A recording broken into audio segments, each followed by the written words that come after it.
السلام علیکم، زیم بخت الله جان حسرت او تاسو ګورئ په پښتو پوینټ ټي وي باندې د نن ورځې تر دې دمه خبرونه.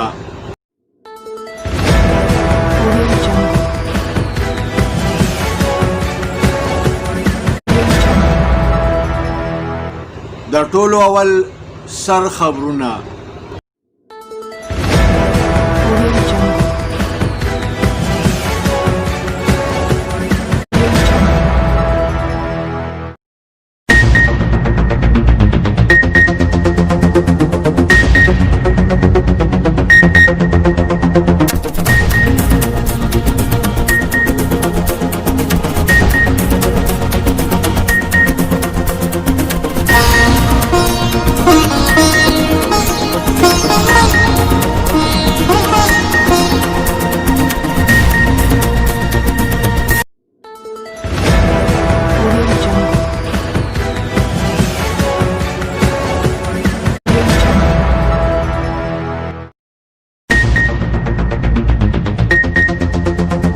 د طب ماهرینو په ملک کې د کرونا وایرس د دریم لهر د راتلو ویره ظاهره کړې ده.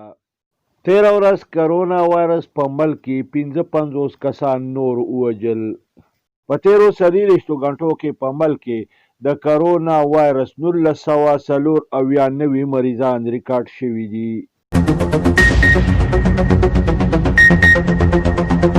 وزیر اعظم عمران خان ویلي دي چې د سیاسي دکان د چمکاولو دپاره په ادارو باندې ګوتې اوچتېږي.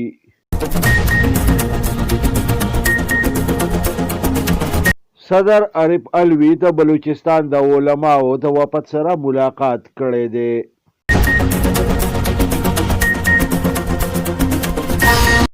د خیبر پښتونخوا وزیر اعلی د ریواویل پلان په حواله باندې د اعلی سطحي اجلاس صدارت کړی دی.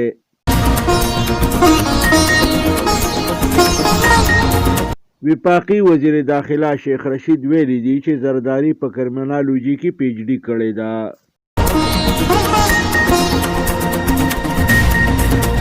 معروف اداکار فرحان علي په پی ټي آی کې شامل شوی دی.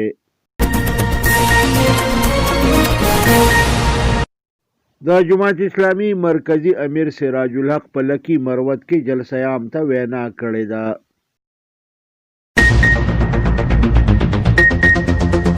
پراکی گاج کې یو تیز رفتاره ویګن کندې ته پریوتی دی چې په نتیجه کې 7 کسان مړه او نور په ګڼ شمېر کې ژوبل شوي دي.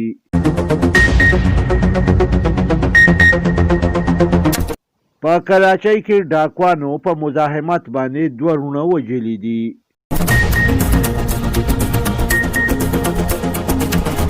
په اسلام آباد کې ډاکوانو د پولیس یو سب انسپکټر ولوټه او په مزاحمت باندې په ګولۍ وویشته او ژوبل یې کړ. د کراچۍ په شیرشاه کې د یو زیر تعمیر ټینک دیوال را پریوتو چې د ملبې د لاندې 3 مزدوران راغله او په موقع باندې مړه شو.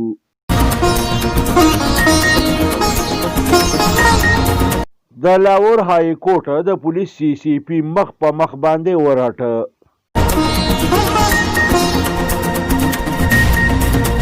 سپریم کورټ د رینجر د 2 اهلکارو د رشوت او مالی بدعنوانۍ د الزام اپیل خارج کړ.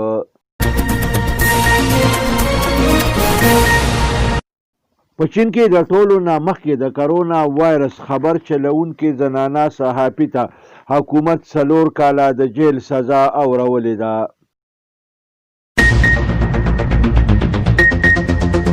د مداغه سکر په ځنګل کې ساینسدانانو یو بدشکله ګل دریافت کړی دی. وایي چې دا ګل د لرې نه د مار د وازې خولې په شان ښکاري. په دې وجه باندې دا ګل د ټولو نه بدشکله ګل ګرځولی شوی دی.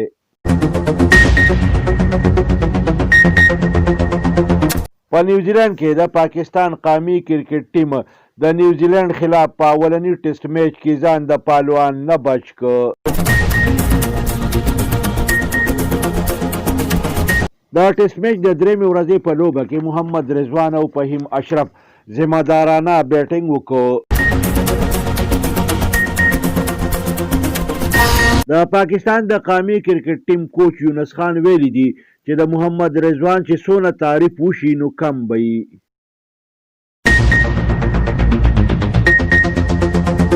کرکټر فخر زمان ته د پاک بحریې د اعزازي لیفټیننټ رینک ورکړی شوی دی. په خیبر پښتونخوا کې د یخنۍ په لهر کې نور زیاتوالی راغلی دی. په اسمان وریځې خوري دي او یخې یخې هواګانې چلیږي.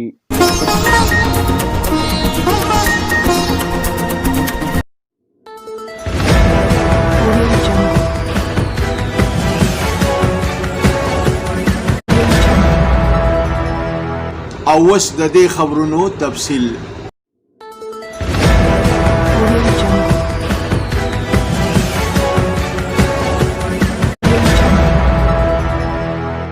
د طب ماهرینو په ملک کې د کرونا وایرس د دریم لهر د راتلو ویره څرګنده کړې ده.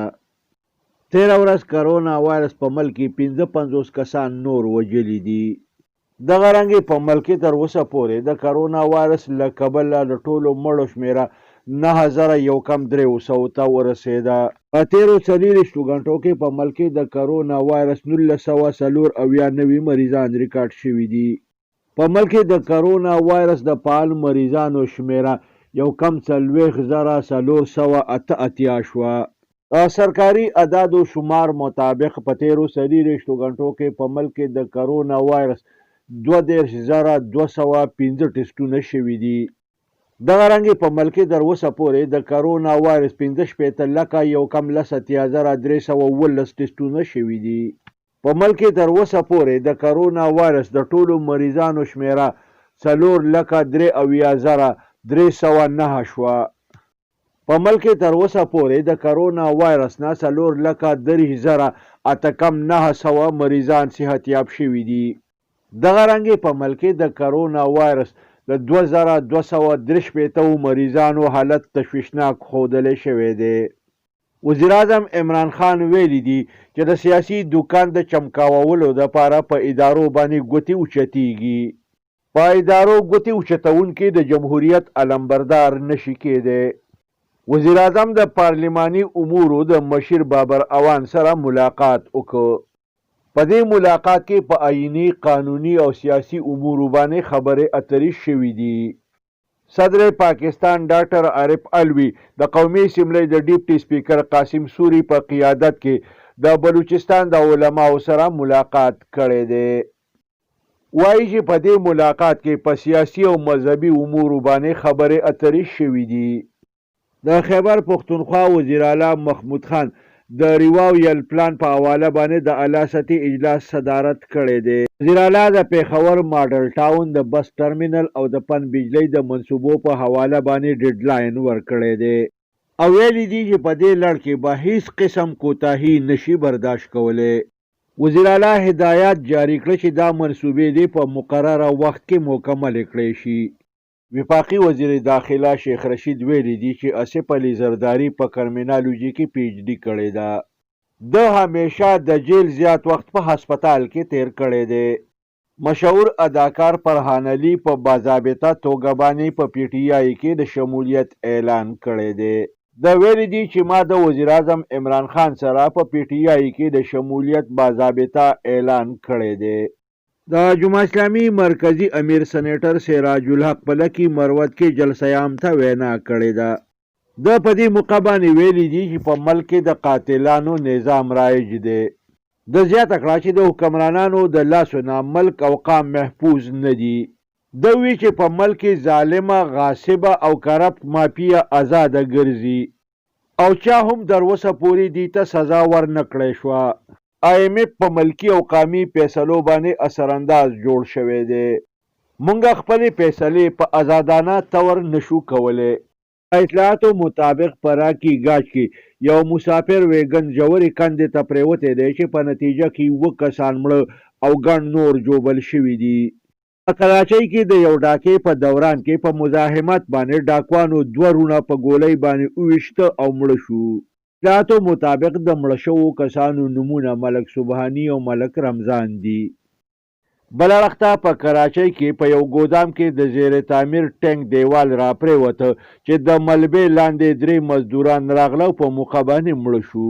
په اسلام آباد کې د پولیس یو سب انسپکټر کور ته روانو چې په لار کې ډاکوانو ولوټه د ده نه سرکاري تمانچه واخیسته او په مزاحمت باندې دی په ګولۍ وویشته چې په نتیجه کې سخت جوبل شو. وایي چې د دې پولیس سب انسپکټر نوم رفیق دی. د اطلاعاتو مطابق د لاهور هائی کورټ د پولیس CCP د پیشۍ په دوران کې سخت وراټه او سرکاري وکیل ته وی چې د CCP په غوږونو کې دا خبره واچوه چې عدالت د ده ماتحت نه دی. عدالتونه که ضمانت ورکوي نو د قانون او ضابطې مطابق ورکوي. بل اړخته سپریم کورټ د رشوت خورۍ او بدعنوانۍ په الزام کې د کراچۍ د رینجر د 2 اهلکارو اپیل خارج کو. په چین کې د کرونا وایرس د ټولو نه اول خبر ورکوونکي زنانه صحافي ته حکومت د 4 کالو جیل سزا اورولې ده. زنانه صحافي به د کرونا وایرس په حواله باندې په حکومت باندې وخت په وخت باندې سخت تنقید کوو. مداغه سکر کې په ځنګل کې ساینسدانانو یو بد شکله ګل دریافت کړی دی. وایي چې د دې ګل شکل د لرې نه د مار د وازې خولې په شانتې ښکاري. په دې وجه دا ګل د ځنګل د ټولو نه بد شکله ګل ګرځولی شوی دی.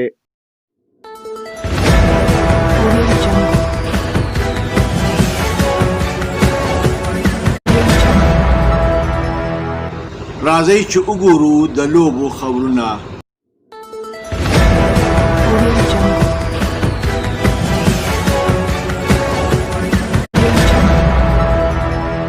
نیوزیلینډ کې د اولنی ټیسټ میچ د 3مې ورځې په لوبه کې د پاکستان قومي کرکټ ټیم ځان د پهلوان نه بچ کړی دی.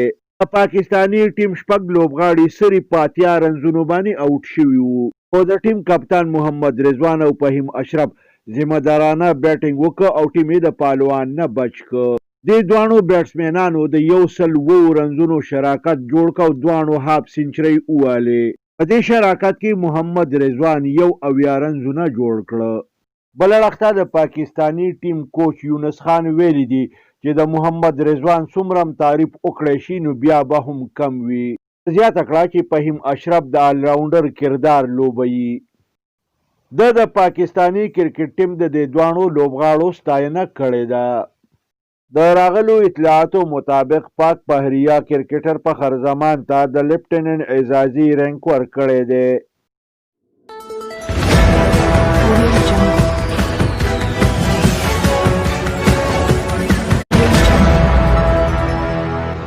او اوس ګورو د موسم حال.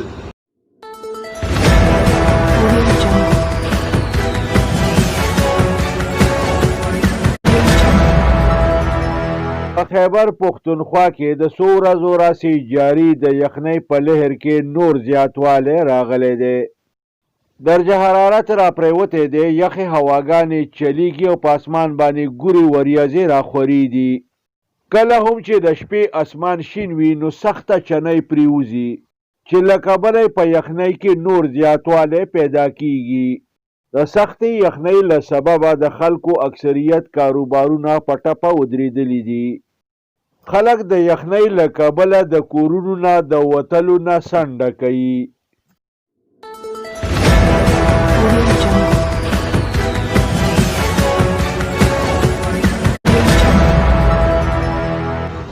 دې سره د نن ورځې خبرونه پای ته رسي. ښاد او اباد اوسئ. د لوی الله په امان.